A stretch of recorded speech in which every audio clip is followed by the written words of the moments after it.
lăng thôn nun na tu dim pe khâu tu boy pa Giêsu long a si ama sin long a chun nun na kan hu ko boy pa pa chan ni nung kan cha nu dim nun na sung a kan cha ya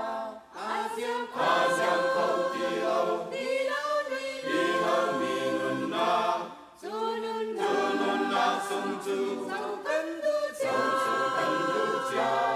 a zum lâu mi na mi châu kho lâu mi nu dim te in nun na sung a si chu nun na châu về ding ha boy pa ni lam a sia chang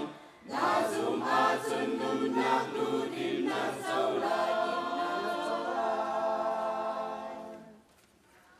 nun na nu dim nun na sung mi kip ni mun kan du chiao si man se son hak ni kan ni a kan te boy khâu tu hao an lâu chặt khâu tu hao an lâu voi kri long tu ri a chặt khâu tu a si boy pa thian ni mi nung kan cha nu dim nun na sung a kan cha ya a giang khâu ti lâu mi nun na chu nun na sung chu châu kan du cha a zum lâu mi na mi châu kho lâu mi nu dim te in nun na sung a si chu nun na châu về ding ha boy pa ni lam a sia chang na zum a chun nun na tu dim na châu lai nun na tu dim nun na sung kan châu kho về treo nạp lại Giêsu Kitô kan ma cha a thi chang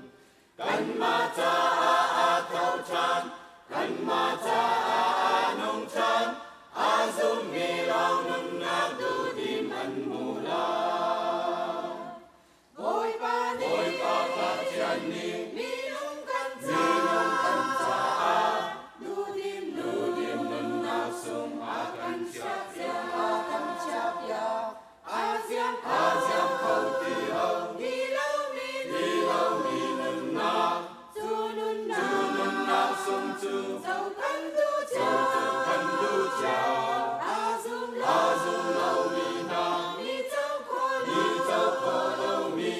nu dim te in nun na sung a si chu nun na châu về ding ha